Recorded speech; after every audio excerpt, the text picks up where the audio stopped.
Então, Bora lá. então, olha, eu normalmente a primeira pergunta que gosto de fazer ao convidado tem a ver com o seu background académico e a nível desportivo, o que é que desportos é que já praticou, os cursos que tirou. Podes Sim, falar um senhor. bocadinho? Então, para quem não me conhece, meu nome é Mauro Franklin, sou profissional na área de exercício,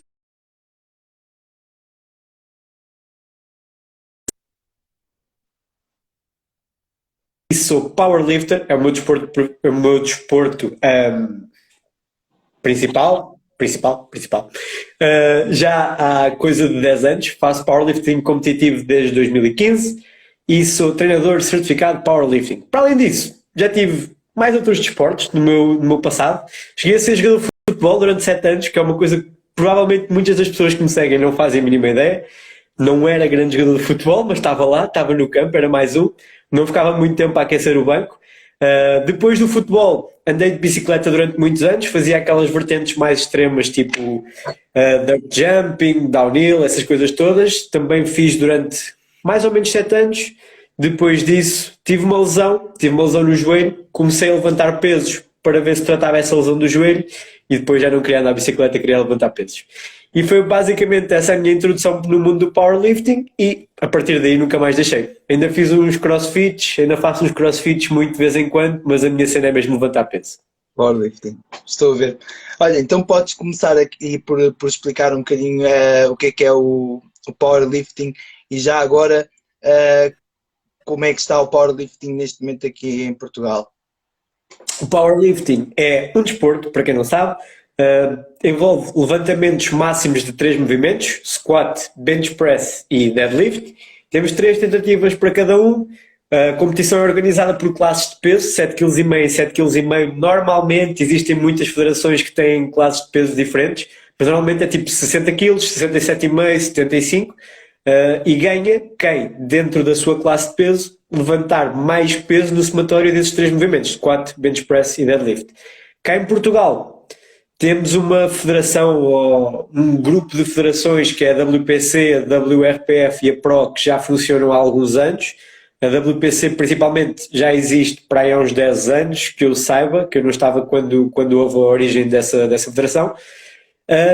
Agora, neste momento, temos uma federação que é FCPP, talvez, eu não sou bom com este tipo de nomes, Sim, tem que ser. que é uma federação que está ligada à IPF, e acho que é mesmo isso, porque é a Federação de Culturismo e Powerlifting Portuguesa, ou de Portugal, portanto, Sim. está ligada à IPF, que é a federação principal a nível mundial neste momento, portanto, em termos de powerlifting, quer dizer que vêm boas notícias neste ano. Essa federação existe em Portugal para aí há um mês, eles vão começar as competições agora em junho, vamos ver como é que vai correr. Sim, verdade. E diz-me agora outra coisa em relação aqui ao powerlifting. Sentes que o powerlifting tem aqui uma margem de crescimento agora por causa também do CrossFit, como tem acontecido ao halterofilismo, ou pensas que é uma modalidade que continua pouco conhecida, ou seja, poucas pessoas vão praticando? Como é que vês agora as coisas? Eu acho que em termos de essa capacidade de angariar pessoal no CrossFit, o powerlifting não é tão forte. A malta do CrossFit costuma ser malta que está muito preocupada com a parte estética e no powerlifting existe muito aquela ideia que quem faz powerlifting são os gordos.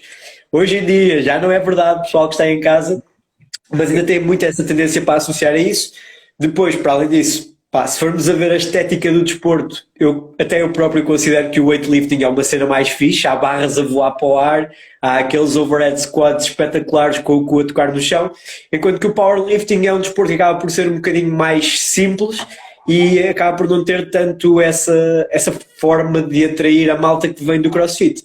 Mas o powerlifting em Portugal está a crescer, há cada vez mais powerlifters e eu acho que também tem um bocadinho a ver com essa parte de, ok, os powerlifters já não é só aqueles gordos, já não é só a malta que faz powerlifting com os fatos, porque antes havia muito, ainda existe o powerlifting equipado, que é powerlifting com os fatos de borracha, que faz tipo uma fisga enquanto estás a descer aquilo está a carregar, energia elástica, depois na subida ajuda-te a subir.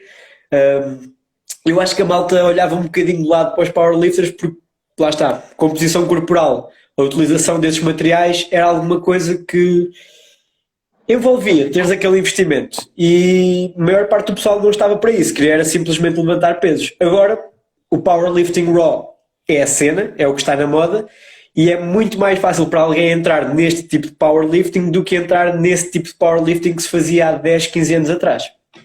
Pois, estou a perceber.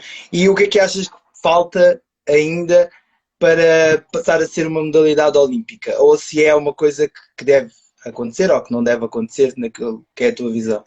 Para ser modalidade olímpica, eu acho que nunca vai acontecer, ou se acontecer vai demorar muito tempo, porque era preciso o desporto reger-se todo pelas mesmas regras e nós temos milhares de federações, eu acho que existem mesmo milhares, e cada federação tem uma interpretação ligeiramente diferente das regras. Por exemplo, existem federações em que a fazer o movimento do bench press, do spin, podes ter só a ponta dos pés apoiados no chão. Existem outras federações em que tens que colocar o pé todo no chão. No squat, existem federações em que são mais rígidos com a profundidade, existem federações em que são menos rígidos.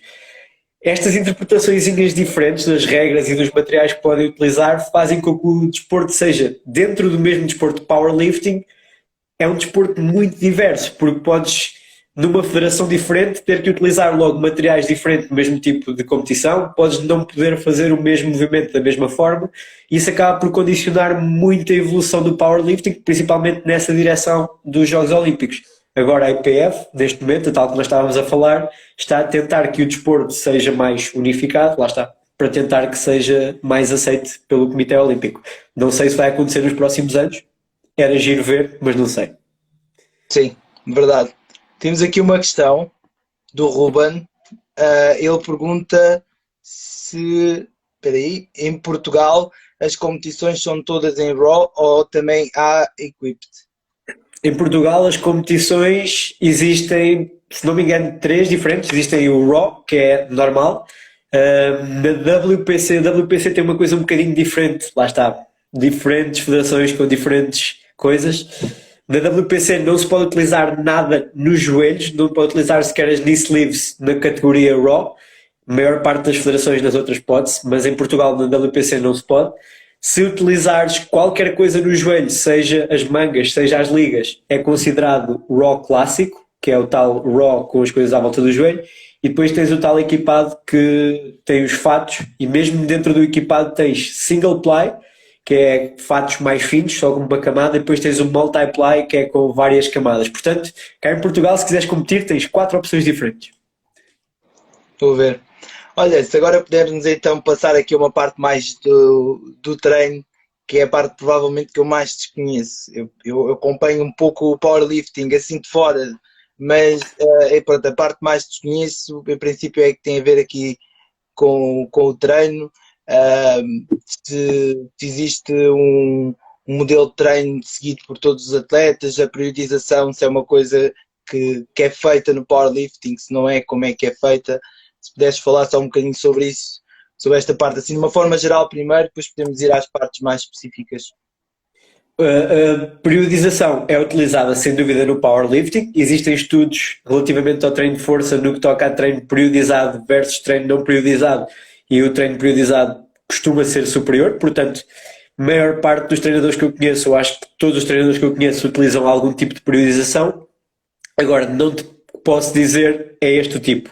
Existem mesmo muitos tipos de periodização utilizado no powerlifting, desde o mais básico, aquela periodização mais linear, periodização por blocos, periodização ondulada. Nós utilizamos tudo na modalidade e eu não sou contra nenhum tipo de periodização, eu não sou a favor de nenhum tipo de periodização. Acho que todas podem ser utilizadas dependendo do contexto e dependendo da fase de preparação daquela pessoa. Agora, se me perguntarem, Mauro, o que é que eu vou... Estou a começar a treinar powerlifting, o que é que eu vou utilizar agora? Se calhar o melhor no início é fácil, qualquer coisa resulta, portanto uma periodização, nem precisa dizer periodização linear, uma progressão linear do tipo, sempre que vais ao ginásio metes mais 2,5 kg, no início resulta, mas quando já tens 10 anos de treino, impossível, nem todos somos o Thor. Exatamente. Mas diz mais algumas coisas em relação a isso do treino. Por exemplo, vocês treinam mais estes exercícios principais ou fazem bastante trabalho acessório? As intensidades de treino costumam ser de altas intensidades, ou então vai depender, como estavas a dizer, do tipo de periodização? Como é que normalmente isso é feito? A periodização para um desporto como powerlifting é super fácil, mas tem as suas intricacias. Eu estou a dizer que é super fácil porque o powerlifting só desenvolve uma capacidade física. Existem diversas capacidades físicas que tu tens que desenvolver se fores um crossfitter, por exemplo. Se fores um jogador de futebol, também tens que ter os skills, tens que ter agilidade, tens que ter potência, tens que ter resistência. Enquanto se fores powerlifter, só tens que ter força. Portanto, para nós, em termos de periodização, acaba por ser mais fácil o foco naquela coisa. Vocês ou a malta que faz outro tipo de desportos, se calhar tem que, em diferentes fases, ter diversas coisas em atenção e tem que ter atenção para os estímulos não se anularem ou não interferirem uns com os outros, enquanto nós no powerlifting, basicamente tudo o que nós fazemos vai ser conducente a aumentos de força. Agora, perguntaste-me se tem mais especificidade ou menos especificidade. Por norma, depende da fase em que estás. Se estiveres no off-season, numa altura mais longe de uma competição, vais ter mais exercícios acessórios, vais estar a fazer um trabalho um bocadinho menos específico, mesmo os teus movimentos com barra, provavelmente vais ter um squat, um bench press e um deadlift, mas podem não ser os movimentos feitos no formato de competição. Por exemplo, em vez de estar a fazer um movimento do squat low bar, que é com a barra mais em baixo das costas, em baixo do deltoide posterior, podes estar a fazer high bar squat, que é com a barra mais em cima. Se utilizares um sumo deadlift, que é o deadlift com os pés afastados em competição, podes estar a fazer um convencional deadlift. Estás a fazer basicamente movimentos que tenham uma amplitude um bocadinho maior, que consigam gerar mais hipertrofia e que depois tenham também boa transferibilidade para o movimento principal de competição, que é o que vais ter que fazer quando estiveres mais perto da competição. Trabalho acessório depende muito da tua fase. A maneira como eu programo o trabalho acessório é, primeiro, olho para a disponibilidade da pessoa, porque há pessoas que têm tipo meia hora para treinar. Essa pessoa só vai fazer squat, bench e deadlift. Mesmo pouquíssimo mais, porque só tem tempo para fazer aquilo. Se for alguém que tem 2 horas para treinar, que gosta de treinar muito tempo, e se for alguém que eu vejo que precisa ganhar massa muscular, ok, vamos então passar ali um bocadinho mais tempo naquilo, claro que também dependendo da capacidade da pessoa recuperar desse volume. Sim. Olha, e agora fala um bocadinho em relação à técnica. Por exemplo, a pergunta que eu quero fazer é, a técnica é tão importante ou mais importante que o treino da força, ou acaba por não ser tão dependente da técnica? Um atleta forte consegue ter sempre resultados? É assim, o powerlifting é relativamente simplista em termos de movimentos. O movimento do squat é muito menos complexo que o movimento, por exemplo, de um snatch, do weightlifting, mas dentro de um squat existem muitas coisas que podem correr mal, principalmente se levares isso ao extremo. É como, isto agora pode ser um exemplo um bocado nerd e muitas pessoas podem não perceber. Uma guitarra baixo tem 4 cordas, enquanto uma guitarra normal tem 6 cordas. Qual é que é mais fácil, a guitarra ou o baixo? Pá, muita gente que numa fase inicial pensa, ok, é o baixo, só tem 4 cordas.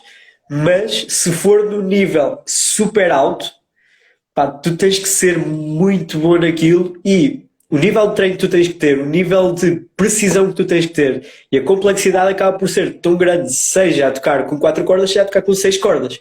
E isto é quase o exemplo que dá para o powerlifting e para o weightlifting.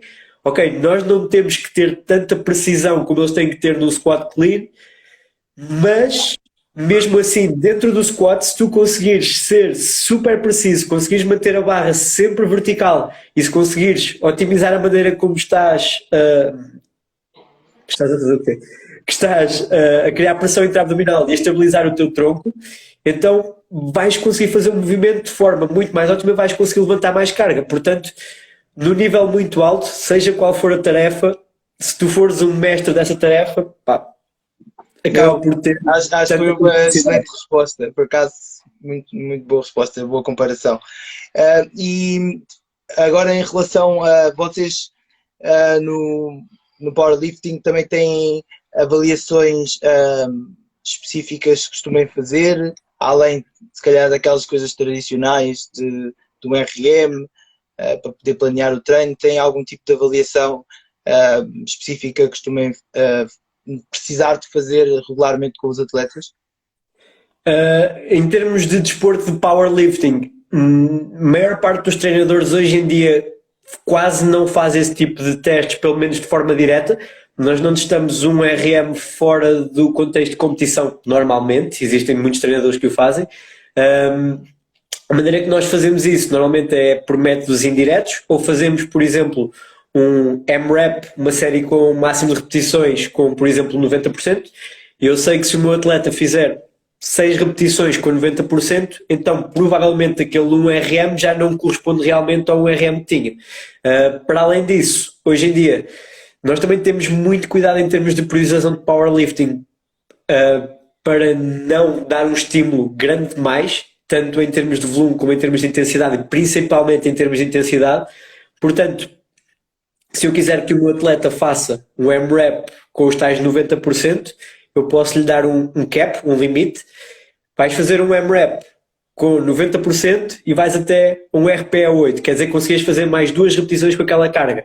Se o tal atleta fizer 4 repetições e conseguir fazer mais 2, que dá as tais 6, sei que provavelmente já teve ali algum progresso. Nós, em termos de powerlifting, utilizamos muito estas maneiras de gerir a carga, de modo a que, ok, estamos a testar, mas não estamos a testar de um modo que vai interferir com as sessões de treino seguintes. E eu acho que em termos de powerlifting até fazemos isso de forma muito mais inteligente do que noutros desportos, e há muitos desportos que estão a começar a aprender alguma coisa connosco. E vocês, neste momento, como é que funciona a relação treinador-atleta? Vocês são quase que treinadores pessoais de alguns atletas que vos procuram? Existem clubes? Como é que funciona? Eu penso que agora, com o aparecimento da tal federação da IPF cá em Portugal, está a ser encorajada a criação de clubes. Neste momento, clubes cá em Portugal que já existem há muito tempo e que estão ligados à tal federação da WPC, existem 2, 3, existe a Académica em Coimbra, existe o clube mesmo do pessoal lá de cima do Sandro Eusébio, que é a malta dessa federação da WPC. É capaz de existir alguma equipa, existe uma equipa no Algarve, se não me engano, Loletano, alguma coisa assim do género, mas penso que equipas a sério neste momento só existem estas. No entanto, a IPF está a criar incentivos para equipas, portanto, malta que se inscrever nesse formato de equipa tem algumas vantagens, e eu penso que a partir daqui devem surgir mais algumas equipas de powerlifting. No entanto, neste momento, o normal é esta relação de 1 para 1 com o treinador e o atleta. Sim, e acabaste, quando falaste da competição, fiquei se calhar sem perceber outra parte. Pois vocês têm vocês têm também categorias de idade ou só de peso? Também temos categorias de idade. Não sei precisar como é que funciona. Eu penso que temos categorias 14, 15 anos. Eu acho que as mais baixas estão por aí. Depois temos aquelas categorias júniores, se não me engano, até aos 18 anos. Depois temos os júniores normais, que são dos 18 até aos 23, que é um bocadinho mais elevado que nos outros desportos. Temos a classe Open, que é dos 23 aos 35. E depois, a partir daí, temos várias classes de Masters. Também não sei dizer ao certo quantas é que são. Sim, estou a perceber.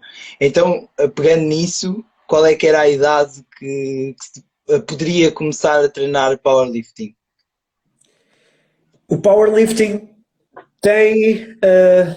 no powerlifting não é preciso adaptações super específicas, como te estava a dizer. Portanto, muitos powerlifters são pessoas que vieram de outras modalidades. Eu não conheço ninguém que tenha começado a treinar powerlifting mesmo muito cedo, até porque o powerlifting, lá está, não é um desporto super mainstream. O pessoal acaba por optar pelo powerlifting mais tarde na vida. Em termos de background esportivo, a malta costuma ter mais sucesso no powerlifting, é pessoal que vinha daquelas modalidades tipo rugby, assim, porque é malta que já tem essa predisposição genética, é pessoal forte, é pessoal que também tem essa cultura de treino e consegue estar ali aquelas horas a fazer aquilo de forma focada. Mas a maior parte do pessoal que treina powerlifting não fez grandes desportos de força no passado. Sim. Então imagina que... Desculpa, força. Se eu pudesse começar de novo, se calhar começava com 15, 16 anos. Não é que isso me fosse maximizar muito os ganhos de força, mas em termos técnicos e em termos até de mobilidade articular, podia ter começado a trabalhar algumas coisas nessa altura que só comecei mais tarde e que puderam causar alguma desvantagem, até porque no tempo que eu andei de bicicleta não tinha esses cuidados. Mas a verdade é que provavelmente se eu não tivesse passado por essa fase das bicicletas e por essa fase do futebol e por essas fases de desportos que na altura eu achava mais interessantes, hoje não me tinha metido nisto.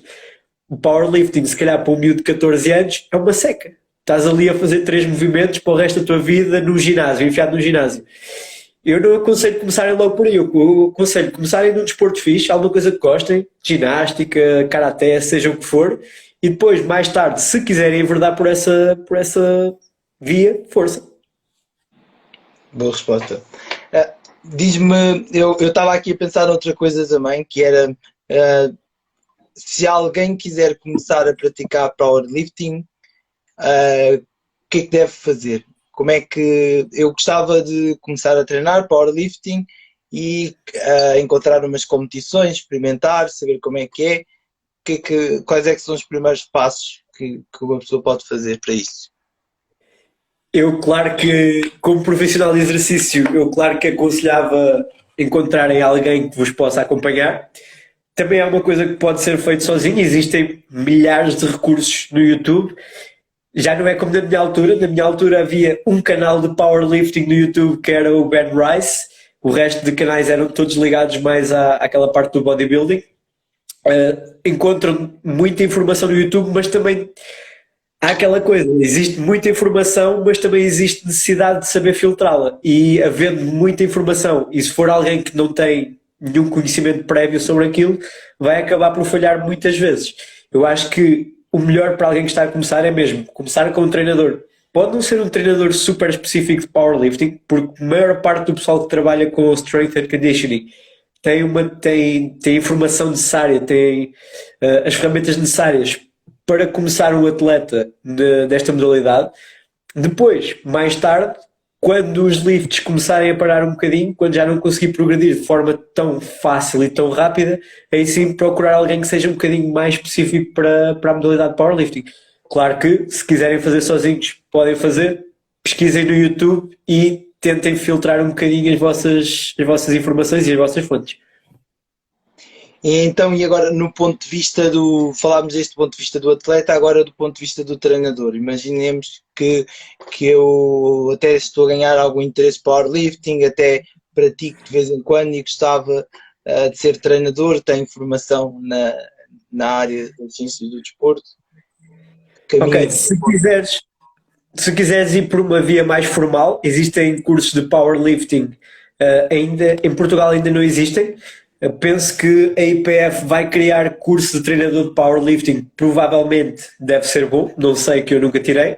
Eu tirei um curso, uma certificação de treinador de powerlifting com uma empresa que é Clinical Athlete. Penso que para alguém que tenha já algumas bases no mundo do desporto, esse curso consegue ajudar a começar nesta vida. Não dá bases super fortes, mas é um bom curso. Outra coisa que podem fazer é ir seguindo os meus webinars, que eu falo muito sobre powerlifting. Eu e o Fábio Torres, não sei se conheces, PT Fábio Torres, ele está mais ligado ao mundo da mobilidade. Estamos a criar uma empresa que é a Integrative Rehab and Performance e o nosso objetivo vai ser mesmo começar por fazer produtos ligados aos dois, juntar a reabilitação e a performance, mas depois vamos também cada um abordar a sua parte individualmente e o meu objetivo é começar a meter cada vez mais informação de powerlifting. Se não quiserem seguir esta via tão tradicional do ensino, existem muitos canais ótimos no YouTube. Eu posso recomendar o Johnny Candito, posso recomendar Barbell Medicine, também é muito bom para além desta parte do powerlifting, também é muito bom para entenderem coisas sobre dor, sobre reabilitação. E recomendo, só deixar aqui mais um, O Bryce Lewis. Bryce Lewis também é um profissional já, ele é profissional já para aí há 10 anos, é daquela malta do powerlifting da fase mais antiga, mas foi-se atualizando sempre, pá, e hoje em dia é capaz de ser dos melhores treinadores que vocês têm no YouTube. Boa. E eu agora queria perguntar outra coisa, que tem a ver com, por exemplo, eu conheço assim um bocadinho também o halterofilismo, e sabemos que os exercícios, os movimentos de halterofilismo são muito utilizados nos outros desportos para fazer o seu trabalho, ganho de potência, força explosiva, o que for.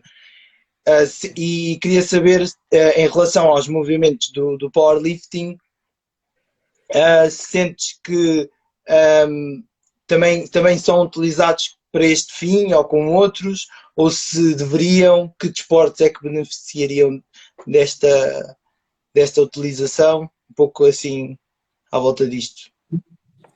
Um dos movimentos que nós utilizamos também é muito utilizado no weightlifting, que é o back squat.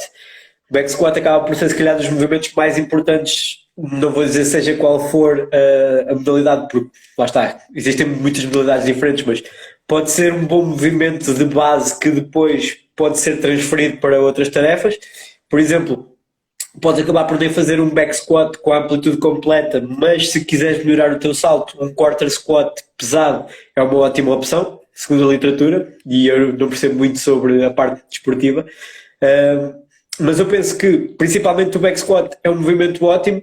O deadlift provavelmente também pode ser utilizado, se calhar até mais numa componente de, antes do pessoal fazer o weightlifting para melhorar a potência, para melhorar a velocidade, convém saberem tirar uma barra bem do chão. Portanto, o powerlifting pode ter essa base da componente técnica. Agora, fazer mesmo treino de powerlifting, penso que não seja o ideal. Como tu estavas a dizer, o treino do weightlifting é muito utilizado pelos ganhos de potência.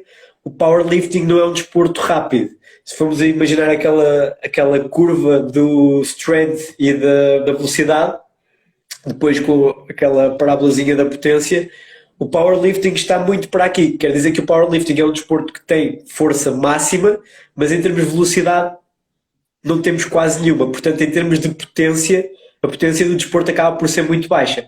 E se quiseres melhorar a potência, que é aquilo que é preciso num campo de futebol, num campo de rugby, seja o que for, então provavelmente um desporto como o weightlifting, que está mesmo aqui no centro, tem muita velocidade e tem muita força, acaba por ser a melhor opção.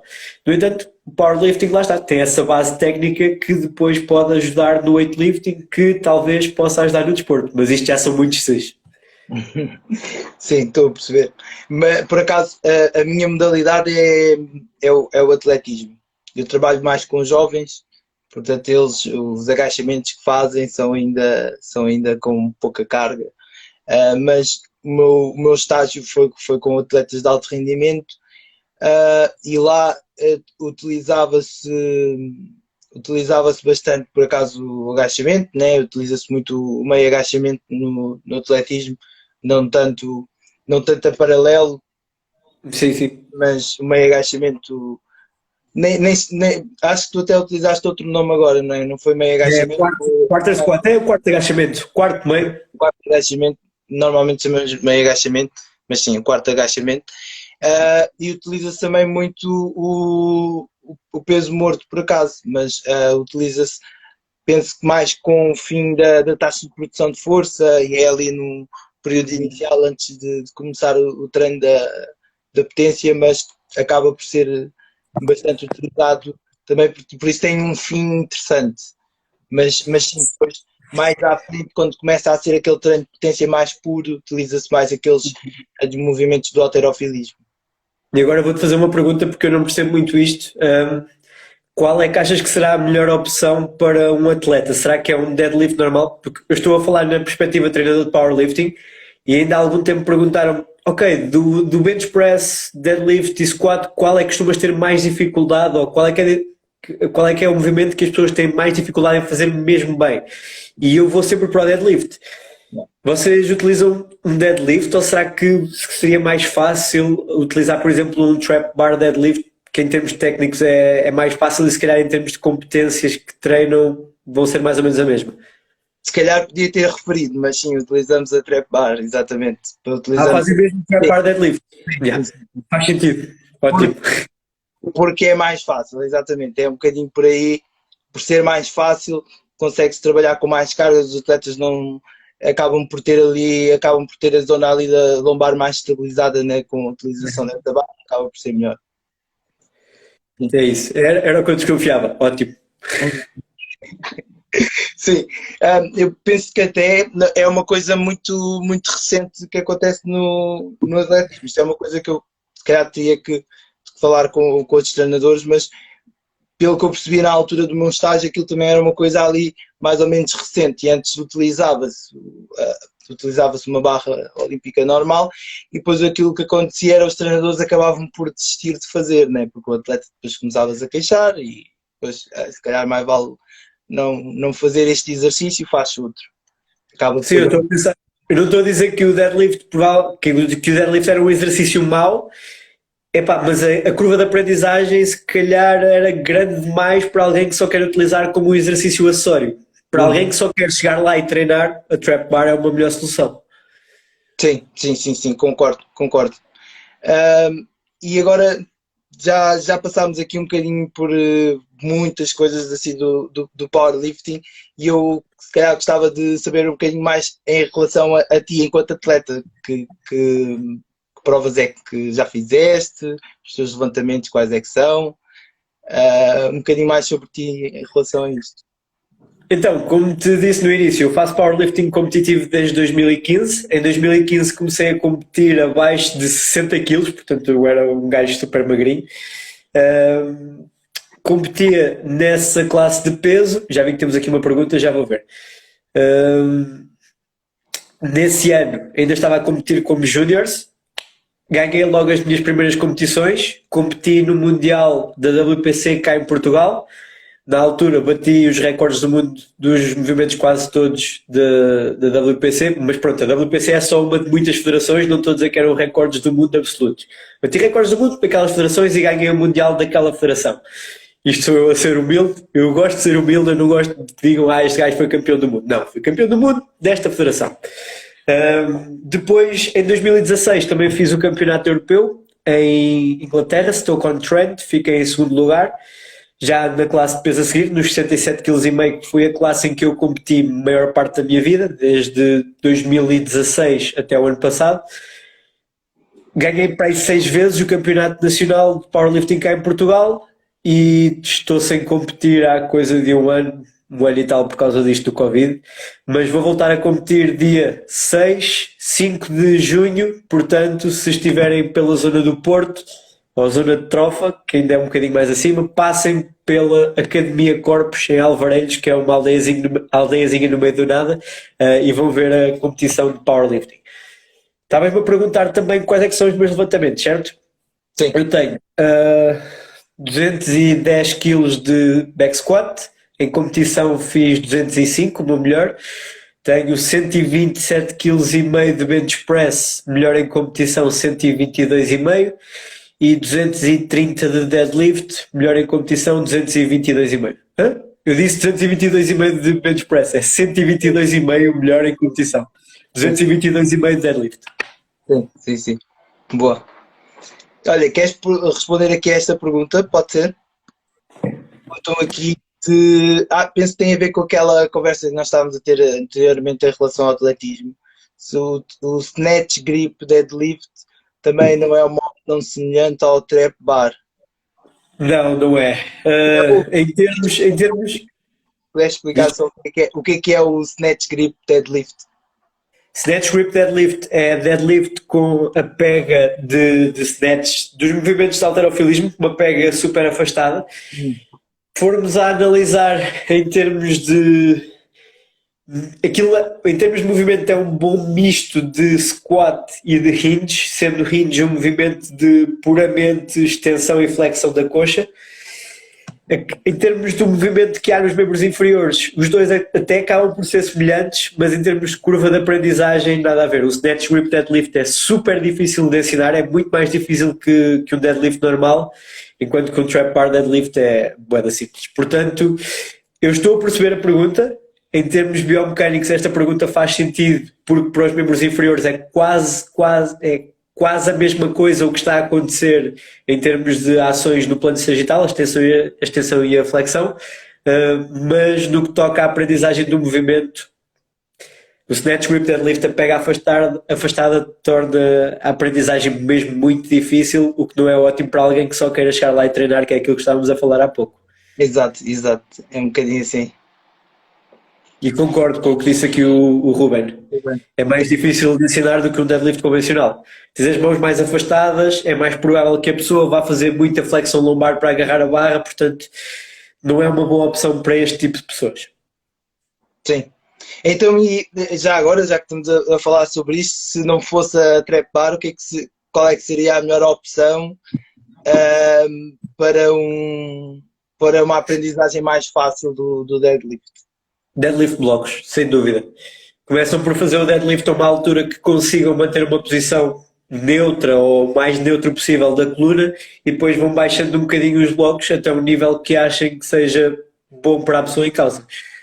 Não vou dizer que toda a gente tem que fazer deadlifts do chão, principalmente nesse tipo de desportos, mas se não tiverem uma trap bar, esta é uma boa estratégia. Comecem por fazer deadlifts a começar com os blocos, se calhar desta altura, o deadlift a começar ligeiramente abaixo do joelho e depois vão descendo ao longo do tempo, à medida que virem que o vosso atleta consegue manter aquela posição da coluna. Que a Marta diz que era nesse sentido, a nível biomecânico e transferência para o que se quer ao nível do atletismo, para aprender é mais fácil, é mais difícil. Sim, era aquilo que estávamos a falar agora.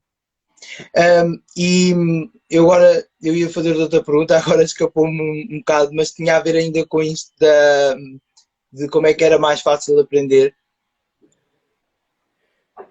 Que tinha, já me lembro o que é que ia perguntar. Que progressões, imaginemos que temos alguém que começou agora a treinar e eu quero que a pessoa aprenda a fazer o deadlift. Progressões é que eu posso fazer com ela até que ela chegue ao deadlift convencional, além daquilo que estavas agora a falar, se calhar já respondeste um bocadinho, mas mais sobre É isso. assim, nem toda a gente tem que passar por todas as regressões do movimento, porque existem pessoas, e eu já treinei muitas pessoas, é daquelas coisas que é muito boa em passar por um crossfit, é que tu vês carradas de deadlift e carradas de squats, e tens pessoas que chegam na primeira aula e fazem o movimento de forma perfeita. Eu hoje ensinei deadlift a uma pessoa que estava a fazer pela primeira vez e ela fez logo, fácil, ok? Não precisa utilizar nenhuma regressão. E tens pessoas que estão anos e anos e anos a tentar aprender aquilo. Então, o que é que eu aconselho para essa última pessoa? Primeiro, começar por fazer um movimento sem nenhuma carga externa, só tentar aprender a fazer o hinge, a dissociar o movimento de flexão da coxa, flexão da anca, porque é muito comum, sempre que fazes a flexão da coxa, também ter flexão lombar, fazer alguma coisa tipo isto. E nós temos que ensinar primeiro a fazer isto. Queremos que a pessoa consiga mover a anca à parte do movimento da coluna. Quando conseguir fazer isso, ok, barra para as mãos e vamos começar se calhar por fazer primeiro só uma espécie de Romanian deadlift, descer só até aquela altura do joelho. Podem ou não utilizar os blocos de lado, como eu estava a dizer há pouco. Depois um Romanian deadlift abaixo dos joelhos e a partir daí se calhar começar então a entrar lá com os blocos e a ir baixando a altura dos blocos ao longo do tempo. Sim, estou a perceber. Por acaso, essa parte estavas a referir agora, das pessoas não conseguirem dissociar o movimento do tronco como da anca, é uma coisa que se nota bastante, que parece ser um erro comum. E às vezes eu reparo que há pessoas que vão, quando aumentam de peso, então depois regridem para esse padrão, né, que faziam antes, mesmo quando já aprendem a técnica. Isso provavelmente também é uma coisa que notas. Ou seja, aquelas pessoas que regridem para um padrão anterior, cada vez tentamos que elas façam mais peso. tu enquanto treinador fazes quando és É assim, de uma perspectiva puramente de powerlifting, eu não desencorajo a 100% a flexão lombar, porque a flexão lombar é necessária, até certo ponto, é necessária para conseguires maximizar a produção da força. Os músculos extensores da zona lombar e da zona torácica têm uma alavanca muito grande, ou seja, conseguem produzir muita força, são músculos mesmo muito grandes, vão desde cá de baixo da zona do sacro até lá acima, cá acima ao pescoço. Portanto, conseguem produzir muita força. E se estiverem em ligeiro alongamento, ou seja, se estiveres numa ligeira posição de flexão, conseguem produzir mais força. Por isso é que sempre que o pessoal começa a ficar sem força, começa a ir para essa posição, porque lá está, consegue produzir mais força nessa posição. Portanto, se eu estou a falar exclusivamente de uma perspectiva de performance, então se eu estiver a dizer à minha pessoa para ter as costas sempre completamente direitas, provavelmente vou estar ali a tirar alguns quilos que podem ser úteis para maximizar os quilos que levantam na barra. E se o objetivo for powerlifting, então eu vou ter que deixar que a pessoa faça alguma flexão lombar. Agora, se o objetivo for treinar os músculos posteriores da coxa e treinar a estabilização do tronco, que se calhar pode ser algo mais útil numa modalidade como o atletismo, aí a solução é fortalecer aquelas posições. Queres que a pessoa esteja forte num puro hinge, tens de treinar só aquele hinge, e se vês que a pessoa começa a sair do hinge para levantar mais carga, pá, vamos cortar, vamos tentar que a progressão seja feita sempre com aquele padrão. É a única solução que eu tenho a dar, não há tipo uma receita especial. Se quiseres fortalecer aquela posição bonita da coluna, é nunca deixar perder. Ok. Aqui a Marta estava a pedir para falares um pouco sobre o deadlift convencional, sumo e semi-sumo. Como isto está também um bocadinho na pergunta que eu ia fazer a seguir, faço a pergunta, mas puderes falar também sobre um bocadinho destes todos. Porque eu, quando às vezes penso, e foi por isso que foi a minha pergunta anterior, eu quando penso em ensinar deadlift a alguém, no contexto de ginásio, por exemplo, penso sempre que, e noto que às vezes é mais fácil ensinar na posição de sumo que o convencional. E por acaso pensei que até fosses começar por aí, queria então perceber um bocadinho mais sobre estes três que ela falou e o que é que achas desta minha observação. Eu acho que é uma boa opção, se bem que em termos de... Lá está, aqui estamos a falar de um nível baixo, não estamos a falar de super técnica de deadlift convencional e super técnica de deadlift sumo, porque o sumo é até capaz de ser mais difícil, um super sumo, do que um super convencional, mas numa fase inicial afastar os pés pode ser uma boa opção, pode ajudar com essa tal dissociação do movimento da coxa do movimento da coluna. Eu pessoalmente não uso muito porque, como estávamos a conversar, eu trabalho mais pessoalmente num contexto de crossfit, e no contexto de crossfit tu queres fazer um deadlift que depois te permita fazer um clean, que depois te permita fazer um snatch, portanto eu acabo por estar um bocadinho limitado nisso, mas essa solução do deadlift sumo é uma boa opção. Desculpa, tu estavas só me perguntaste se eu achava que era boa opção, esta coisa, certo? Exatamente, mas falares um pouco sobre as diferenças entre o convencional, o sumo e o semi. Ok. No que toca a essa porque é que é mais fácil? É mais fácil dissociar porque principalmente tens um range of motion mais pequeno, estás a ir buscar a barra a uma posição que é mais fácil porque tens os pés afastados e, lá está, exige menos mobilidade da zona posterior da coxa, exige menos hinges porque não estás numa posição tão alta em termos de anca, e acaba por ser mais fácil levantar mantendo aquela posição neutra da coluna. Agora, falando aqui do convencional e sumo e semi-sumo, o deadlift convencional, e isto é mais conversa mais pura de powerlifting, deadlift convencional acaba por ter mais facilidade no arranque e maior dificuldade no lockout, ou seja, na fase final do movimento. Um deadlift sumo é o contrário, é super difícil tirar a barra do chão, mas quando tiras a barra do chão, depois ela sobe muito rápido. E eu aqui estou a falar, claro, isto é para a maioria das pessoas, não se aplica a toda a gente. Um semi-sumo, podemos ver a coisa de duas perspectivas. pode ter o melhor dos dois mundos, ou seja, pode ser mais rápido a sair do chão e pode não ter. Pode ser mais rápido a sair do chão como um deadlift convencional e pode ser mais fácil a trancar como o sumo deadlift, mas também podemos ver de outra perspectiva, que é, não é tão fácil a sair do chão como o convencional, é mais parecido com o sumo, e depois é mais difícil a trancar como o deadlift convencional, porque o semi-sumo é uma posição ali intermédia.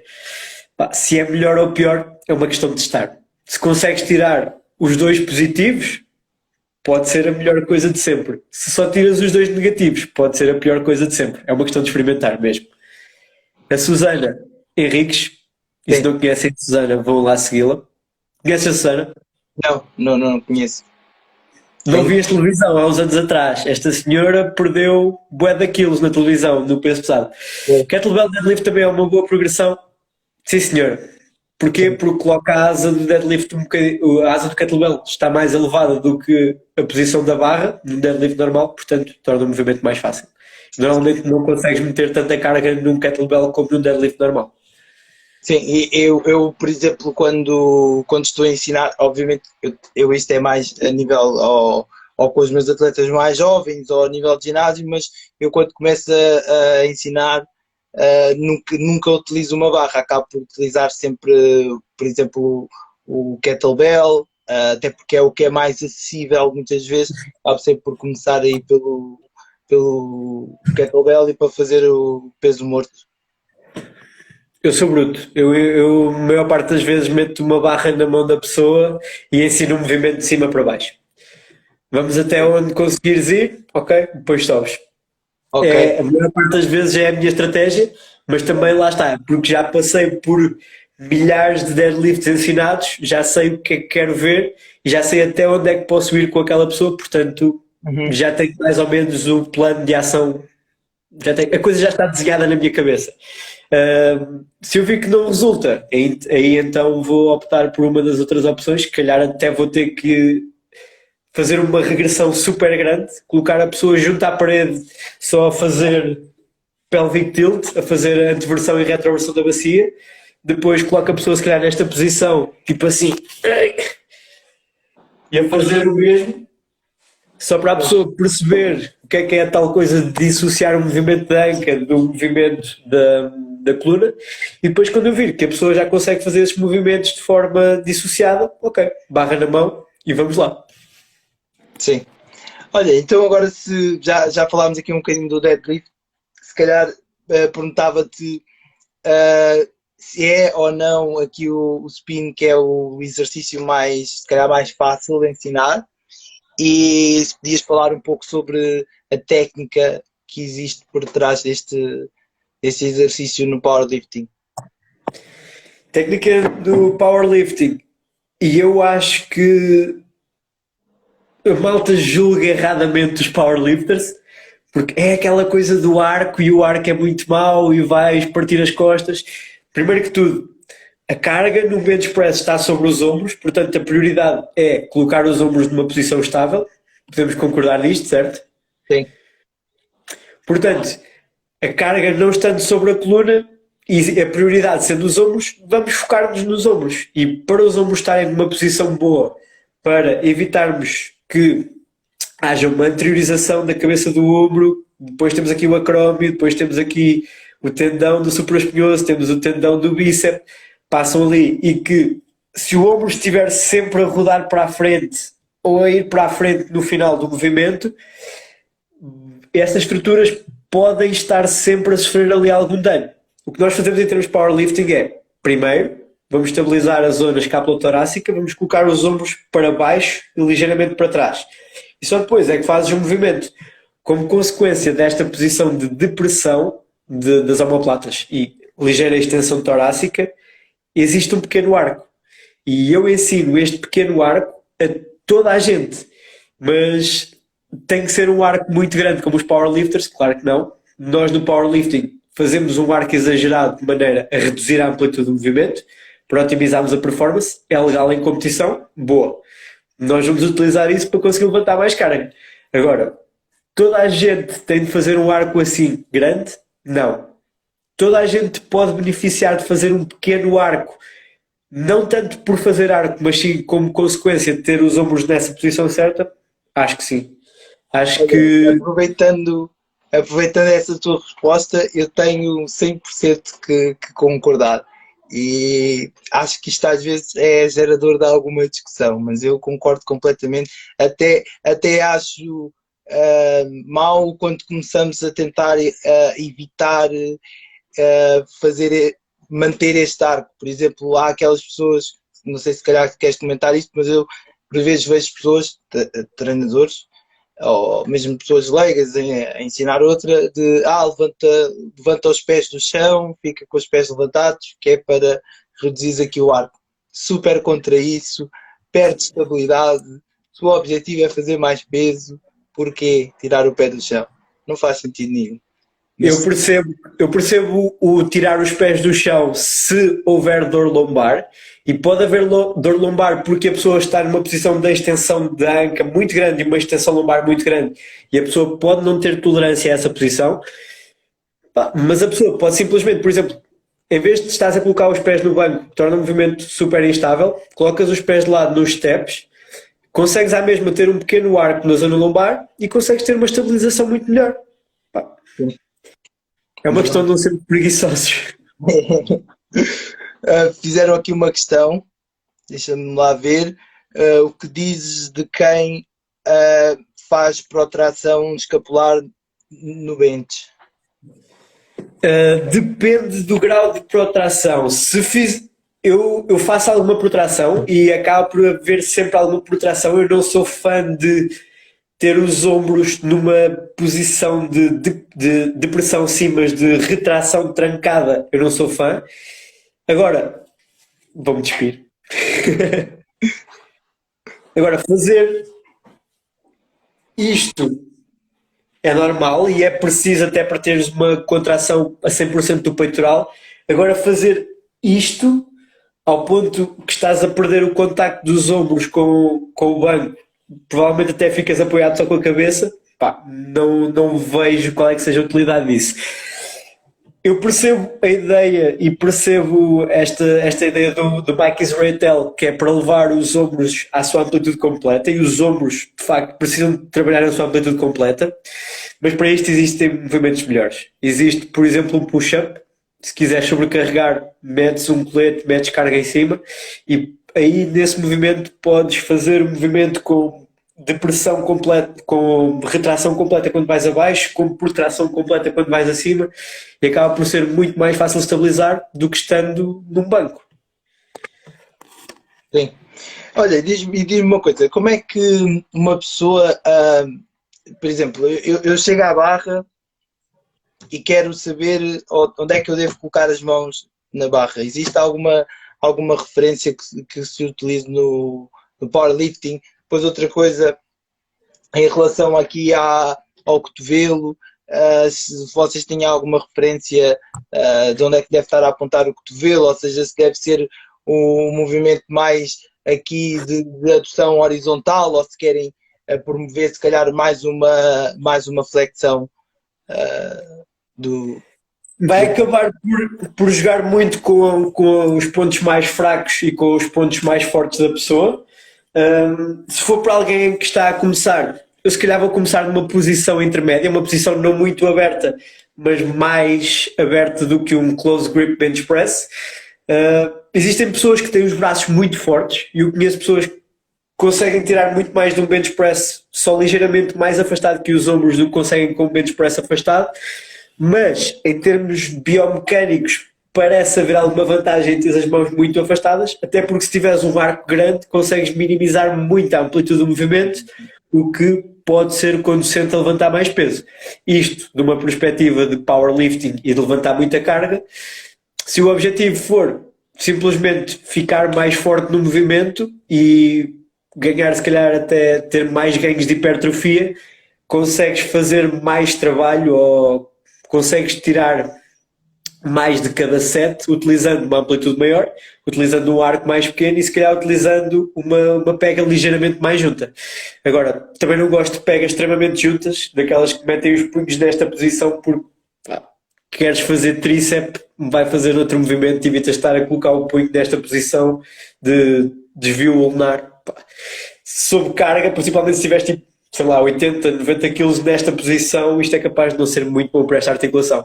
Portanto, punho mais neutro, se possível, e a partir daí, mão ligeiramente mais afastada que o ombro, pode ser uma boa posição de início. A partir daí vamos jogar com a força e com os pontos mais fortes do atleta. E depois lá está, também pode jogar tipo, ok, agora quero que o meu atleta ganhe hipertrofia em termos peitoral, quero que o arranque fique mais forte. Então, se calhar durante uns tempos vou trabalhar com as mãos mais afastadas, porque é a tal zona onde vamos ter mais adução horizontal, como tu estavas a falar, e vamos ter mais estímulo peitoral. Se eu vir que o meu atleta tem mais dificuldade a trancar o movimento e que vai beneficiar de algum trabalho de tríceps, então se calhar numa fase mais longe da competição, vou jogar com uma pega mais junta e vou então dar ênfase a essa fase do lockout. Tudo Ok. pode ser utilizado, depende do contexto. Vai depender muito do atleta também, não é? Claro. Vou perceber. E queria agora saber aqui outra coisa, que é sobre a cadência desse movimento. Se existe alguma referência para isto em relação à fase excêntrica, concêntrica, ou ascendente? Se existe aí alguma referência para a cadência que deve ter esse movimento? Não existem referências, mas eu gosto de, como tudo, ensinar os movimentos lentos. Eu gosto que a pessoa primeiro se consiga mover bem e que saiba onde é que tem de estar o peso em diversas partes do movimento. Portanto, eu gosto muito, principalmente com a malta que está a começar a entrar no mundo do powerlifting, que já fazia algum treino, de colocar muito trabalho com cadências. A Marta está a ver isto e ela sabe. Ela é uma das minhas atletas. O pessoal que faz principalmente movimentos como o squat fazem com cadências de 5 segundos na descida. Porquê? Porque eu quero que se habituem a manter sempre o peso no centro do pé, quero que consigam manter a estabilidade do tronco ao longo de toda a descida e que depois, quando começam a subida, estejam numa posição ótima. Se tentarmos acelerar principalmente o movimento do squat muito cedo, a tendência vai ser trazer o peso todo para a ponta do pé, depois vai desequilibrar para a frente, não vai conseguir gerar tanta força. Portanto, principalmente numa fase inicial, fase de aprendizagem, faço muitos movimentos com o tempo. Se quiser que o meu atleta use uma intensidade relativa uma intensidade absoluta mais baixa, ou seja, menos carga na barra, também vou utilizar movimentos com tempo, porque sei que consegue ter um estímulo semelhante, mas calhar com menos de 30, 40 kg na carga, o que em termos de recuperação pode ser algo que é benéfico. Num movimento como um deadlift, eu gosto de utilizar, e isto aqui pode ser um bocadinho, pode ser polémico, eu gosto de utilizar tempo na fase concêntrica, ou seja, na fase da subida, porque a maior parte dos atletas tem tendência para fazer um yank à barra, tipo dar ali um arranque muito forte, de forma desnecessária, depois acabam por perder posição por causa desse arranque demasiado rápido. Portanto, dou tipo 4 segundos para a subida, e a Susana estava aí a comentar, ela já fez estes deadlifts com 4 segundos na subida, ok, tens tempo para organizar o teu tronco enquanto estás cá em baixo, tens tempo para tirar a barra do chão devagar, primeiro tiras a folga que existe entre a barra e os discos, só depois é que crias tensão no tronco, empurras o chão e a barra vai subir de forma contínua, não vai levar aquele solavanco e vais conseguir manter a posição.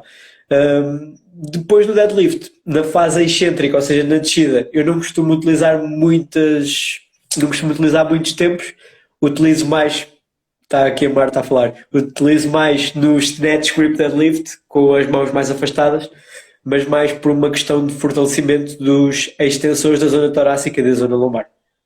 Sim. E tu aproveitas também, já agora, isto para mim é um bocadinho mais polémico, se calhar vou dizer isto já assim, para mim é mais polémico a questão da parte de utilizar a fase excêntrica no deadlift. Se utilizas, que benefícios é que vês na utilização da fase excêntrica? Eu pessoalmente vejo benefício se for a fazer um stiff leg, em que o objetivo, estamos a falar de hipertrofia, essas coisas, mas agora com o objetivo de ganho de força, a fazer aqui o deadlift convencional, eu não vejo pessoalmente grandes benefícios em fazer em aproveitar a fase excêntrica para alguma coisa? Eu acho que pode ser benéfico se o atleta tiver muita dificuldade a organizar-se depois da primeira repetição. Se for uma questão de, ok, o meu atleta consegue fazer uma primeira repetição brutal e depois o resto da série acaba por ser. Percebes? Só consegue mesmo concentrar-se para aquela primeira. Então aí, se ele controlar um bocadinho a excêntrica e fizer um movimento quase na continuação do movimento anterior, mesmo não sendo touch and go, tipo, toca só no chão, deixa pousar um bocadinho e levanta logo a seguir, ainda aproveitando alguma da energia elástica, pode ser uma boa estratégia para que a pessoa consiga manter a técnica ao longo de toda a série. Agora, no sentido de otimizar a força, eu concordo com a tua abordagem e acho que preferível mesmo não é largar a barra completamente, mas acompanhar só a barra para baixo. Acompanhar Se a barra. quiserem, e gostei daquilo que tu disseste, concordo a 100%, se quiserem maximizar então a hipertrofia, vamos utilizar outros movimentos, o C-Flag Deadlift, o Romanian Deadlift, e aí sim, se calhar 4 segundos na excêntrica e 2 segundos na concêntrica, alguma coisa que vá colocar aqueles músculos sobre uma tensão maior. Sim, exatamente. Vamos só ver aqui o que é que o Ruben disse. Ele diz aqui que a pausa no deadlift é mais benéfica no arranque ou ao nível do joelho, algo mais relacionado com a pessoa ou o tipo de deadlift. É um bocadinho dos dois. Aquilo que nós estávamos a falar há pouco das dificuldades no sumo deadlift e das dificuldades no deadlift convencional não se aplicam a toda a gente, mas como estávamos a falar, por norma o pessoal tem mais dificuldade de tirar a barra do chão no sumo tem mais dificuldade de tirar a barra no chão no sumo deadlift, portanto no sumo deadlift pausar logo no arranque é capaz de ser uma boa opção. No deadlift convencional, se pausares antes do lockout e principalmente se fizeres um deadlift convencional com alguma flexão lombar, vai ser terrível, mas é capaz de ser uma melhor opção. Portanto, gosto desta, o que tu disseste, Ruben, é uma boa abordagem e pode ser utilizada nesse sentido de colocar, ok, a pessoa no momento mais difícil do movimento vai parar e depois vai ter de fazer força para acabar aquilo. Pode ser uma boa abordagem, ou então podes simplesmente pausar porque sim, que é o que muita gente faz, e acaba por ter bons resultados à mesma, pôr pausas no movimento de forma aleatória. Não vou dizer que é mau porque acaba por resultar à mesma. Eu vou dizer isto, eu vou dizer porque é que eu estou a dizer isto, porque normalmente temos tendência para parar naquele sticking point, mas tu quando chegas ao sticking point, que é a fase mais difícil do levantamento, e aquela fase é mais difícil porque tu já não levas aceleração nenhuma, já começaste a desacelerar mais cedo, o que quer dizer que a fase mais difícil do movimento até foi antes desse sticking point. Portanto, nós temos tendência para vamos muito ao sticking point, mas se calhar o problema está um bocadinho antes disso. Por isso é que eu estou a dizer que estas pausas aleatórias, porque nós não conseguimos precisar a 100% qual é que é o sítio, acabam por resultar, porque, ok, a malta fica forte no geral e ficando forte no geral o teu movimento principal vai melhorar. Eu como alguém que gosta de fazer às vezes pausas aleatórias, vou aprovar também. E olha, eu agora queria falar um bocadinho também sobre, se calhar, sobre o agachamento. Foi o agachamento, porque o agachamento foi um exercício que eu sinto que ao longo do tempo fui aprendendo as dificuldades que às vezes existem em fazer aquele movimento ali correto, né? E depois também no início havia todos aqueles estigmas que, pronto, eu como ainda não tinha também uma formação na área, pensava, ok, não posso passar o joelho à frente do pé, e penso que agora é o estigma que já acabou, mas eu depois, uma das coisas que me apercebi em relação ao agachamento é que existem muitas correções a serem feitas em vários planos. E eu apercebi-me, por exemplo, que um dos erros que eu pessoalmente andava a fazer na altura e não, nunca me tinha apercebido era que, por exemplo, eu tinha a minha anca ligeiramente rodada para o lado e era uma rotação muito ligeira, mas quando chegava ao chão, essa rotação aumentava. E queria que falasses um bocadinho também sobre isso, o que é que são para ti aquelas dificuldades maiores que tu encontras num atleta, como é que é isto da técnica do agachamento também, como já falámos para o deadlift e agora e para o spin. Eu, na minha prática, eu tento corrigir ao máximo os movimentos utilizando movimentos. Aí tu podes fazer uma avaliação e podes ver, ok, esta pessoa, o problema principal é no pé, o problema principal é na anca, o problema principal é nos ombros, porque mesmo esse desvio na anca pode vir de uma grande diferença na rotação externa nos ombros dos dois lados. Eu prefiro não entrar por aí. Às vezes posso fazê-lo se vir que a minha abordagem inicial não resulta. Eu prefiro corrigir movimento com movimento.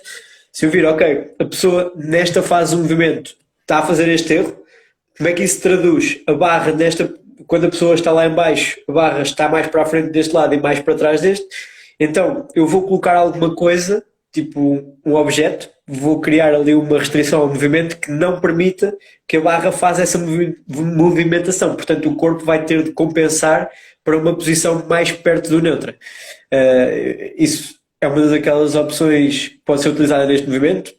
Depois podes pensar nesta coisa de, ok, como é que eu posso restringir o movimento de forma a que a pessoa não faça este erro? E podes pegar nisso e fazer para muitas outras coisas.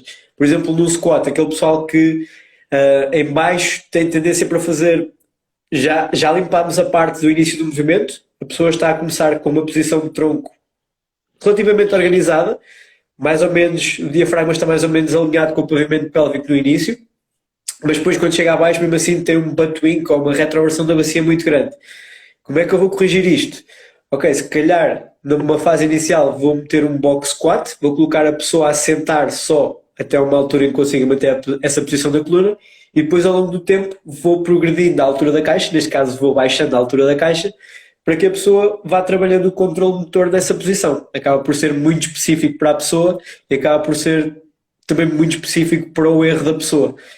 A ideia é, eu prefiro corrigir o movimento fazendo o mesmo movimento. E depois é tal coisa, se não houver dor, o corpo da pessoa acaba por se adaptar a fazer os movimentos e tudo ok. Não é por uma pessoa ter um squat ligeiramente rodado com a anca um bocadinho mais para o lado que é um squat terrível. Há uns tempos o Aaron Horschig, acho que é Horschig, qualquer coisa assim, do Squat University, colocou um post a dizer que era, para ele era mais impressionante um squat com 220 kg, mas perfeitinho, do que um squat com 300 kg, com os joelhos a irem um bocadinho para dentro e com a anca a ir um bocadinho para lá. Pá, eu não concordo com essa perspectiva. Porque uma pessoa que consiga fazer 300 kg assim, acaba por, passado alguns meses de trabalho com essas restrições, conseguir ir aos 300 kg sem essas tais compensações, enquanto que alguém que só agaste 200, só agaste 220 kg para chegar aos 300 kg pode meter as compensações todas que quiser, que vai ter de penar muito para chegar lá. Sim, sim, é verdade. Mas às vezes, por exemplo, acontece também muito no atletismo, que se temos um atleta que tem uma técnica que não é a mais correta, fica sempre aquela dúvida, e se fosse a correta, será que seria melhor? Mas vocês no atletismo têm sempre aquele exemplo do caniano, não me lembro o nome dele, dos 100 metros. O Bolt. De português? Não, o Usain Bolt. O Usain Bolt é o exemplo máximo de um gajo que tem uma técnica que não é boa. Se vocês virem a técnica dele, falham ali muitas coisas. Epá, mas resulta. Sim, mas é assim, ele também, o Bolt resulta porque ele também ele corre com muito menos espaço que todos os outros atletas, ou seja, invariavelmente, né, matematicamente, se formos fazer uma conta, se 10 menos passos vais ganhar. É a realidade. Sim, exatamente. é um bocadinho a realidade da vida. Mas sim, depois fica um bocadinho, fica essa questão sobre o Bolt e se ele partisse um pouco melhor, né? Uhum. Sim, sim. Depois estas questões sempre no ar e se mas eu compreendo aquilo que estavas a dizer e concordo que, quer dizer, o outro, e se estivéssemos a comparar essas duas pessoas, um que fez um perfeitinho umas 200 e o outro fez 300, o outro fosse uma competição ganhava, não é? Exatamente. Por aí. E aquilo que nós queremos E é ele- também a performance, né? E nós temos que ver que o nosso corpo não é perfeitamente simétrico. Nós temos, temos um pulmão maior de um lado, temos um coração do outro. Pá, isto aqui vai ter algumas interferências. Temos certos órgãos que temos de um lado e que não temos do outro. Vai acabar por haver sempre algumas compensações. E se calhar a pessoa até agacha aquele peso todo com as compensações e não apesar das compensações. Nunca vamos saber. Ok, estou a perceber o que é que quer dizer. Hum, eu queria perguntar, ainda bem que eu apontei aqui. Em relação em relação ao pé no agachamento, isto é uma coisa que eu não é uma dúvida, mas eu tenho uma convicção e não, se calhar gostava da opinião de alguém com mais experiência. Onde é que, se tu tivesses que dizer ao atleta onde é que ele deve tentar fazer pressão, em que zona é que pensas que ele deve fazer pressão? Numa zona mais da frente do pé, numa zona mais de trás, num todo, e isto não existe? A pergunta Eu é mais. acho que acaba por ser muito específico do atleta. A maioria das pessoas, numa fase inicial a aprender o movimento, eu prefiro colocar o peso, se calhar até um bocadinho excessivamente no calcanhar, porque a tendência é que o peso esteja todo à frente, nos dedos dos pés. Mas depois tenho, por exemplo, tem atletas que fazem um valgo muito grande. E nessas pessoas o foco já é completamente colocar o peso para fora do pé e até prescrevo mesmo os squats sem sapatilhas e com foco em manter sempre algum arco, dou-lhes algum trabalho de supinação e pronação do pé. E depois o objetivo daquele movimento é começar a integrar e a meter o peso mais fora. Em alguém como eu, que sou se calhar um bocadinho o contrário dessas pessoas que fazem o valgo, sou um super supinador, estou sempre com o peso na parte de fora do pé, tenho que me concentrar em manter a base do primeiro metatarso apoiada no chão, portanto aqui o foco vai acabar por ser um bocadinho diferente de atleta para atleta. Sim. E quando eu estava a falar da minha convicção, também tinha a ver muito com isso que tu começaste por dizer. Eu reparo que grande parte das pessoas, quando eu começo a ensinar, existe ali uma insistência do peso estar ali na ponta dos pés e, e depois eu peço sempre para elas terem ali mais na zona do calcanhar.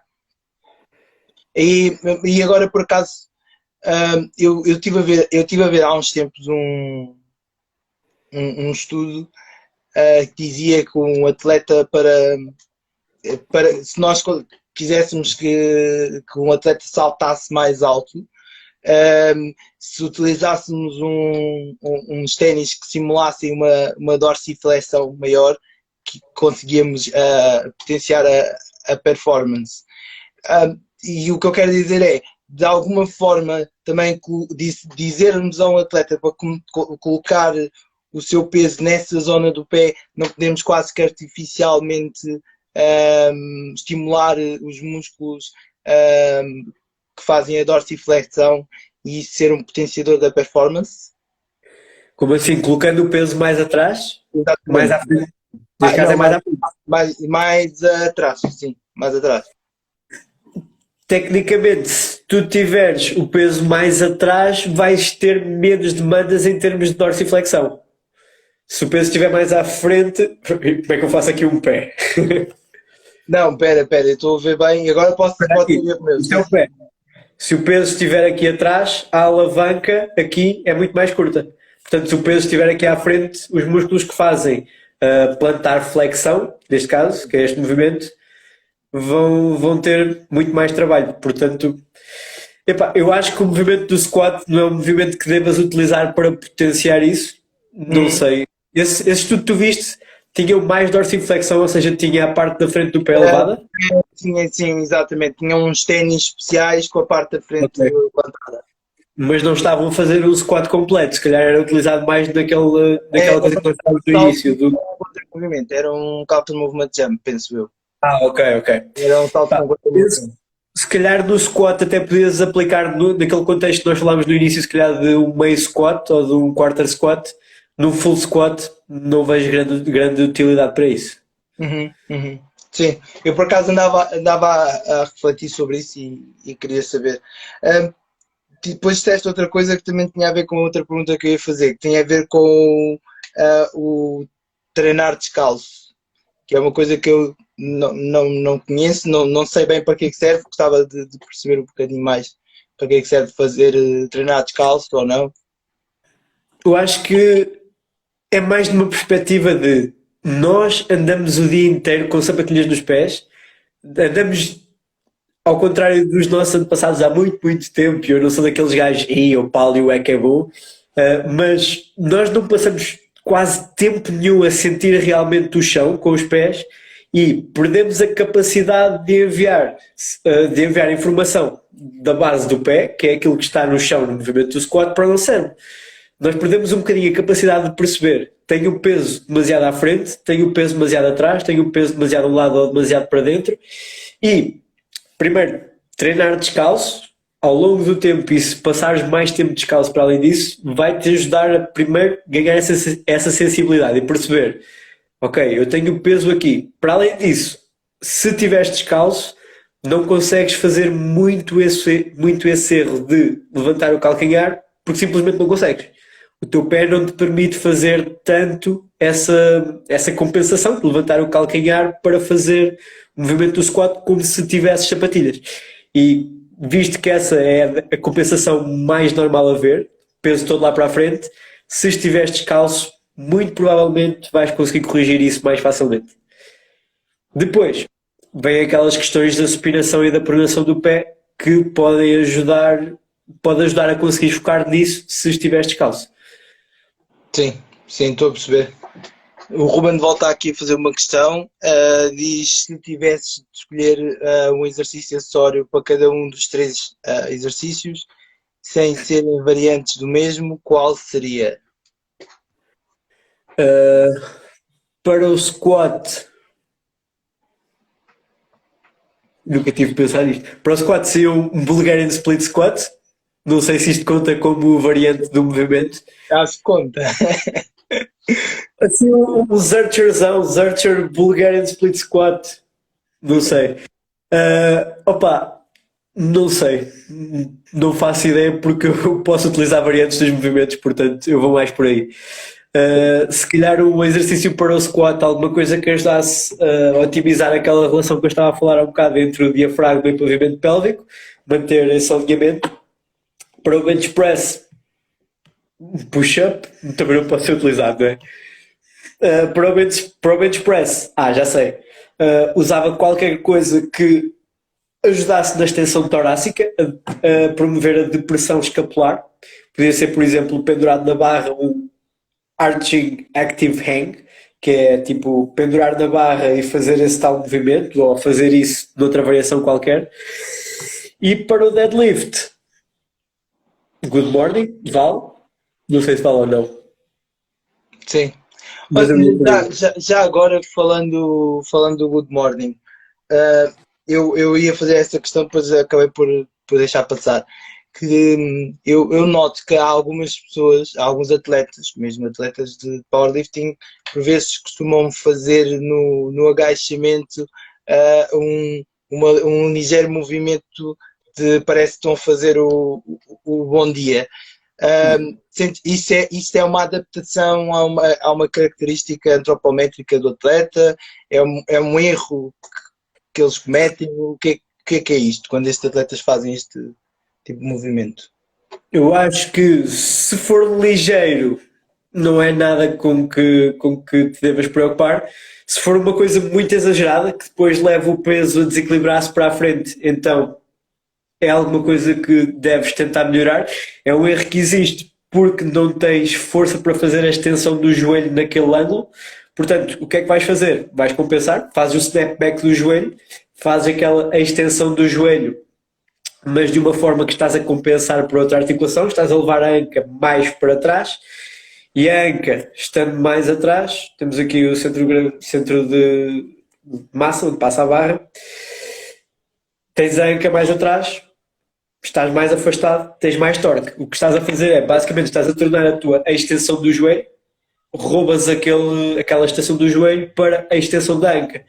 E depois, então, aí começa a haver algum envolvimento dos hamstrings e isso pode fazer com que o movimento seja mais parecido com o good morning. Se for alguém que é muito forte nesse padrão de good morning, pode acabar por ser uma adaptação que é utilizada com mais ou menos sucesso. Agora, eu não gosto dessa adaptação porque muito facilmente vamos para aquilo que eu disse há pouco, que é barra vai para a frente e sais daquele ponto de equilíbrio e depois aí não consegues mesmo levantar a carga. Como é que resolves isto? Trabalho de quadríceps ou trabalho de extensão do joelho naquele ângulo específico e trabalho de glúteo naquele ângulo específico sem utilização dos hamstrings. Porque tu, ao estar a subir a anca, ao estar a fazer aquele padrão tipo good morning, estás a colocar os hamstrings numa posição melhor para contrair, estás a aumentar a tensão e os glúteos vão ter menos participação porque tens mais participação dos hamstrings. Ou seja, se tu conseguires produzir força naquela posição só com o glúteo sem ter de compensar para a posição em que estás a utilizar os hamstrings, e eu sei que já são conceitos se calhar são difíceis de perceber assim sem uma dica mais visual. Eu por acaso estou a acompanhar, não sei. Mas malta em casa, se quiserem ver isso, eu tenho coisas sobre isso no meu Instagram. Portanto, procurem Buttwink e... Não é Buttwink, é Good Morning Squat. Tenho 2 posts sobre este tema. Basicamente, é fortalecer as articulações naquelas posições sem ter de utilizar os hamstrings. Sim. E o Ruben perguntou, high bar squat não ajudaria nesse problema? Pode ajudar se nesse high bar squat não fores para o mesmo padrão, se não deixares fazer o snap back do joelho. E falando aqui do high bar... Olá, bem. Olha, falando aqui do high bar e do low bar, como é que se faz a decisão de qual é que o atleta deve utilizar? Como é que se faz esta decisão? Não é uma coisa que tenho curiosidade? No powerlifting é seres muito bom nos dois e técnica, em termos biomecânicos existem vantagens em fazer o low bar squat, portanto provavelmente se és powerlifter vais fazer low bar squat, maior parte faz, tipo se calhar 90-95% faz low bar squat, mas um powerlifter também vai utilizar muitos high bar squats para otimizar a hipertrofia, para otimizar o trabalho feito no movimento. Portanto, como é que tu decides? És powerlifter? Sim, não. Se fores powerlifter, vais ter de utilizar muitos dois, depois vês qual é que é o melhor. Se fores weightlifter, vais ter de fazer um high bar squat, porque é um squat mais vertical e é um squat mais parecido com os movimentos do teu desporto. Sim. Olha, eu vou subscrever a resposta aí da Rita àquilo que o Ruben disse. Glute bridge, prensa de pernas e push-ups. Se calhar é o que eu escolhia daquela. Sim, podem ser boas opções. Sim. Eu acho que eu não gosto muito do glute bridge para o deadlift porque a resistência do movimento acaba por ser muito diferente. Num glute bridge, a parte mais difícil do movimento é no final, no pico da contração, enquanto num deadlift acaba por ser mais no início, portanto acaba por ser uma contração que não é muito específica. Eu para outra versão do movimento não gosto muito desse, mas os outros concordo. Prensa de perna para o squat sim, se bem que acaba por negligenciar muito ali a zona do tronco, e push-ups eu não escolhi essa porque não podia. Senão também ia. Sim, mas por exemplo nós no atletismo agora a glute bridge tem sido uma coisa bastante utilizada e várias variantes. porque também têm aparecido muitos artigos relacionando este exercício e alguns outros, como o squat também, e o split squat, relacionando isto com a performance na corrida, por isso tem-se utilizado bastante este exercício, por isso é que eu achei que compraria aquilo, são exercícios que acabamos por usar todos eles, portanto. Sim, não estou de forma nenhuma a dizer que é um mau exercício. Pá, não acho que existem maus exercícios, depende de todo o contexto em que são utilizados. Sim. Ele fez aqui uma coisa, talvez até tivesse mais transfer para o squat. O glute bridge, not really. Eu acho que o glute bridge é um bom exercício se quiseres fazer, se calhar, saltos nesta direção, na horizontal. Pode ser uma boa opção. É uma boa opção para ficar com um cu redondinho, mas como acessório de powerlifting não acho que tenha grande utilidade. Sim.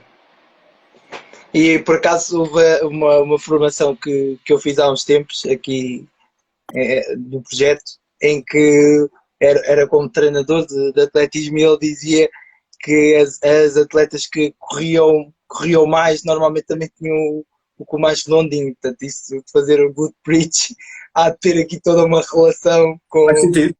É naquela direção que eu estava a dizer, é horizontal. a falar, portanto faz todo o sentido aquilo que estavas a dizer. Faz sentido. Olha, tu gostavas tanto da conversa, mas acho que já está a fazer-se aqui um bocadinho tarde, já temos menos pessoas. Por isso queria primeiro agradecer por teres aceito. Eu vou acompanhando as coisas que vais publicando. Algumas coisas que também mencionaste também já seguia, tipo a Spot University, e se calhar começar aí a ver outras coisas que falaste hoje. Fui aqui apontando umas coisinhas também. Mas pronto, era isto, era agradecer-te por teres aceito e pedir para deixares umas palavrinhas aí finais também ao pessoal. Obrigado a todos por estarem aí desse lado. E já são 11h30 e a culpa foi minha que não conseguia vir mais cedo. Se quiserem saber mais sobre estes temas que estivemos a abordar aqui, passem pelo meu Instagram, passem também aqui pelo Instagram do Alberto. Muito obrigado por estarem desse lado e da minha parte é tudo. Muito obrigado. Boa noite. Tchau. Obrigado.